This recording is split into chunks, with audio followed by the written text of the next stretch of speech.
السلام علیکم۔ ملکی اور غیر ملکی تازہ ترین خبروں اور کرنٹ ایشوز سے باخبر رہنے کے لیے دیکھتے رہیں کے نیوز چینل انٹرنیشنل۔ پورے ملک کی طرح سکھر میں بھی یا حسین کی صداؤں میں مسجد کی تاریخی تعزیے کا ماتمی جلوس برآمد۔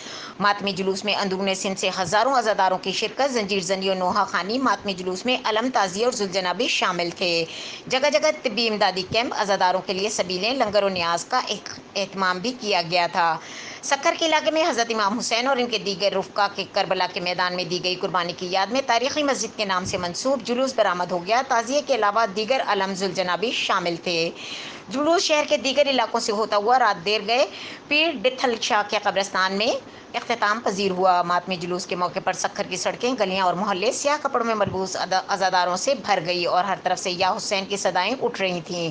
جلوس میں روڑی، سکھر، خیرپور سمیت اندرون سندھ کے دیگر شہروں میں ہزاروں کی تعداد میں عزادار شریک ہوئے جو سینہ زنی، زنجیر زنی اور نوحہ خوانی کر رہے تھے۔ عزاداروں کو ماتمی جلوس کے دوران فوری طبی امداد کے لیے شہری دفاع سمیت سیاسی اور سماجی تنظیموں اور اسکاؤٹس گروپس کی جانب سے جگہ جگہ طبی امدادی کیمپ لگائے گئے تھے، جبکہ شہر میں جگہ جگہ سبیلیں لگائی گئیں اور لنگر و نیاز کا سلسلہ بھی جاری رہا۔ سکھر کی جانب سے ماتمی جلوس کے موقع پر سیکورٹی کے انتہائی سخت انتظامات کیے گئے تھے۔ شہر کے راستوں اور گلیوں کو رکاوٹیں کھڑی کر رکھی تھیں، جبکہ موبائل سروس بھی بند تھی۔ سی سی ٹی وی کیمروں کے ذریعے ماتمی جلوس کی نگرانی کی جا رہی ہے۔ پولیس اور رینجرز کے 10,000 سے زائد اہلکار سیکورٹی فرائض انجام دے رہے ہیں۔